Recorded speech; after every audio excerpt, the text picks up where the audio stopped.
Hello friend, मैं नीलू लोक गायिका गीत अपने यूट्यूब चैनल पे आप लोग का स्वागत करती हूँ। और मैं जा रही हूँ एक मज़ेदार नाच गीत गाने। आप लोग को कैसा लगेगा कमेंट बॉक्स में ज़रूर बताना और मेरे वीडियो को लाइक सब्सक्राइब करना।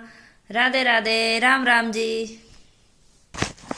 राजा बेची झूलनिया तू कार लैला, राजा बेची झूलनिया तू कार लैला, राजा बेची झूलनिया तू कार लैला हो दुई चार लैला, कार लैला हो दुई चार लैला, राजा बेची झूलनिया तू कार लैला, राजा बेची झूलनिया तू कार लैला। चाहे ससुर जी के गिरवी धैदा, चाहे ससुर जी के गिरवी धैदा, चाहे ससुया पे लोन लैला, राजा बेची झूलनिया तू कार लैला, राजा बेची झूलनिया तू कार लैला, राजा बेची झूलनिया तू कार लैला।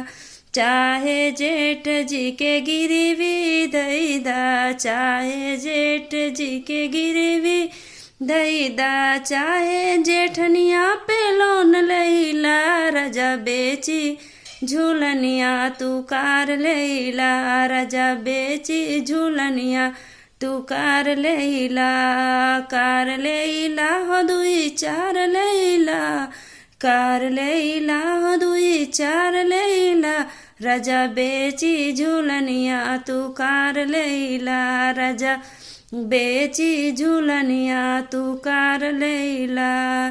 चाहे देवर जी के गिरवी धैदा, चाहे देवर जी के गिरवी धैदा, चाहे देवरनिया पे लोन लैला, राजा बेची झूलनिया तू कार लैला, राजा बेची झूलनिया तू कार लैला, कार लैला हो दुई चार लैला, राजा बेची झूलनिया तू कार लैला, राजा बेची झूलनिया तू कार लैला।